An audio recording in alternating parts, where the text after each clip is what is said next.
For the last 200 years, Haiti has been punished for having a successful revolution of enslaved people. Diego, what would you say in response to that comment that more than 100 years of extortionate reparations, as it was called, to France, really, did Haiti ever have a chance? Yeah, roughly 2 decades after Haiti very hardly won its independence, France threatened to wage a great war if Haiti didn't accept to pay a huge amount of money in compensation.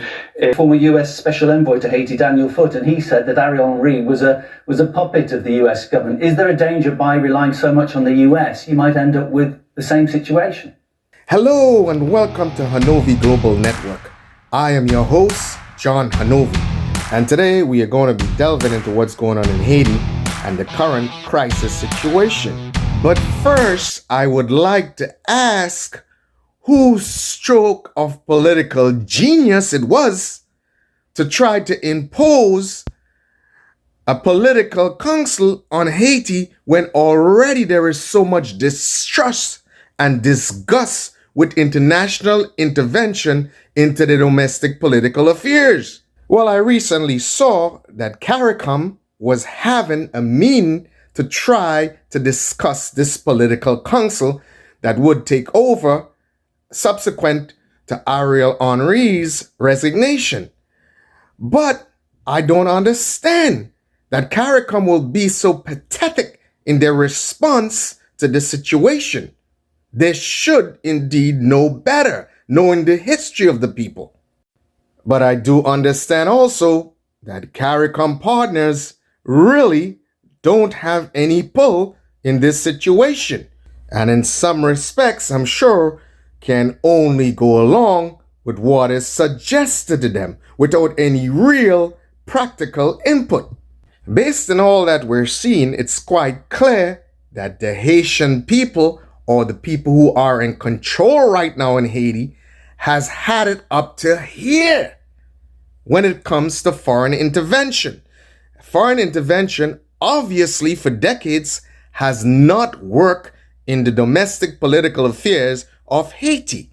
So it's no mystery that the people are frustrated, distrustful, and disgusted with the imposition of any new proposed political solution by any foreign power. And based on what I've seen, it seems to be foolishly crafted without any consideration to the realities on the ground. Now, how are you going to suggest a political council to the Haitian people without giving these entities or gangs or whatever you want to call them any seat at the table? Makes absolutely no sense. Imagine their words, not mine. They're saying that 80% of Port-au-Prince is controlled by gangs. And if 80% of the real estate is controlled by gangs, and you're proposing a political solution or some political council, and you don't involve the leadership of these quote-unquote gangs, then you're asking for trouble. Then you're truly not interested in having a reasonable, peaceful solution to the problem. It seems much more practical, and a much pragmatic solution would be to involve the leadership of the gangs. And what does that do? It does a very important thing. It ensures that they have a seat at the table and causes them or puts pressure on them to legitimize themselves and to rein in anyone who is acting reckless. But if they're totally shut out of the equation, they are possibly going to do what quote-unquote gangs do. To me, it seems that that decision is coming out of Canada and Washington, D.C., and has all the hallmarks of a Blinken and Biden administration snafu.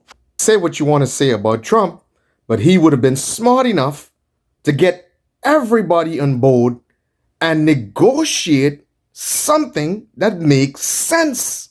That's why when nobody was willing to go to the couriers, guess what? He went over there in person. And this is politics 101. It doesn't matter how bad you think your opponents are, you must be talking to them, especially if they control 80% of the real estate. And these people are seasoned politicians. They should know better. 30 plus years of experience. And that is another reason why they despise Trump.